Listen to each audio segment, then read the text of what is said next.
البلاد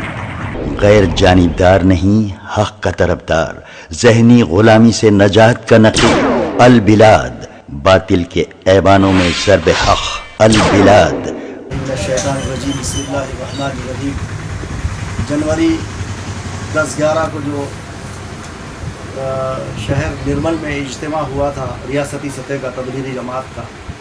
اس اجتماع سے اللہ کے راستے میں 4 مہینے 40 دن کے لیے جو جماعتیں گئی ہوئی تھی، اس میں ایک جماعت آندھرا پردیش گئی ہوئی تھی جو کل واپس آ چکی ہے۔ آج ایک جو جماعت آئی ہوئی ہے میوات ہریانہ سے۔ گزشتہ لاک ڈاؤن کے درمیان جماعت کو وہاں پر بھی کوارنٹائن کیا گیا تھا۔ اب واپسی میں جب یہاں پہ کلکٹریٹ آفس پہنچنے پر تبلیغی جماعت کے ذمہ دار اور مجلس اتحاد المسلمین نرمل کے ذمہ دار صدر عظیم یحییٰ اور میں یہاں پر موجود ہے۔ اس موقع پر میں یہ بتانا ضروری سمجھتا ہوں کہ لاک ڈاؤن کے درمیان آندھرا کی جماعت کے واسطے ہونے دیجیے، اس ہریانہ کی جماعت کے واسطے ہونے دیجیے، دعوت تبلیغ کے ذمہ داروں نے اپنی دعاؤں کے ذریعے اور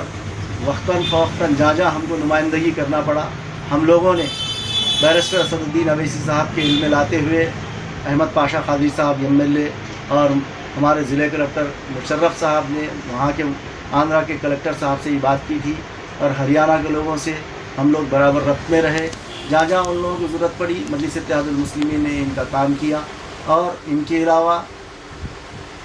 جو مرکز دلی میں جو ہندوستان کے سطح پر جو مشورہ ہوا تھا اس میں شرکت کرنے گئے تھے ہمارے ضلع کے تقریباً کئی ساتھی، تو ان سب کو ٹیسٹ کرنے کے بعد جن کو پازیٹیو آیا ان کو گاندھی بھیج دیا گیا تھا، جن کا نگیٹو آیا تھا ان سب کو 14 دن یہاں پر کوارنٹائن کیا گیا تھا۔ ان کوارنٹائن میں ہم بیرسٹر اسد الدین اویسی صاحب کی ہدایت پر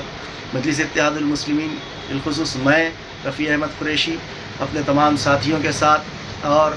اس کوارنٹائن میں کھانا کھلانے کی ذمہ داری ہم نے لی، اور اس کے ساتھ ساتھ ہمارے کو بھرپور تعاون تھا مفتی کلیم صاحب صفا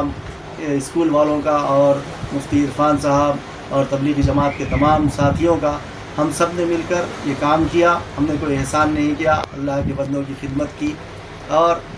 مجلس اتحاد المسلمین ان کے علاوہ جو دوسری ریاستوں کے مزدور یہاں اٹکے ہوئے تھے ان کو بھیجنے کا کام کیا، اور اس کے علاوہ دوسری ریاستوں کے جو لوگ یہاں پر تھے ان کے لیے کلکٹر اور تحصیلدار سے نمائندگی کرتے ہوئے ان کو بھیجنے کے انتظامات میں ان کی مدد کی، اور جو لوگوں کے رشتہ دار کہیں اٹکے ہوئے تھے تو ان سب کو بلانے کے لیے پاسز کا دلانا، اور شہر نرمل میں کئی بچے، کئی تنظیمیں، کئی جیسے فلاح نرمل ہے اور کئی نوجوان اپنی جانب سے فرینڈ سوسائٹی ہے، یہ لوگ اپنی جانب سے اپنا تعاون، اپنی جانب سے اپنے اہل خیر حضرات کی جانب سے وہ جو راشن کٹس وغیرہ جو تقسیم کیے ہیں اور غریبوں کو لاک ڈاؤن کی پریشانیوں کے درمیان میں مدد کی ہے، ان سب کو پاسز بنا کے دینے کا کام مجلس اتحاد المسلمین بالخصوص میں نے کیا ہے۔ مجھے اللہ کا شکر ہے، ان حالات میں کرونا وائرس کووڈ-19 کے حالات میں لوگ گھروں سے نکلنے کے لیے پریشان تھے، لیکن ہم نے جو کام انجام دیا اللہ نے ہم سے کام لے لیا ہے۔ انشاءاللہ ہم آنے والے دنوں میں بیرسٹر اسد الدین اویسی صاحب کی ہدایت پر عوام کا، بالخصوص غریبوں کا، دلتوں کا، بچھڑے ہوئے لوگوں کا اور بالخصوص مسلمانوں کا ہم کام کرنے کے لیے ہمیشہ تیار ہیں۔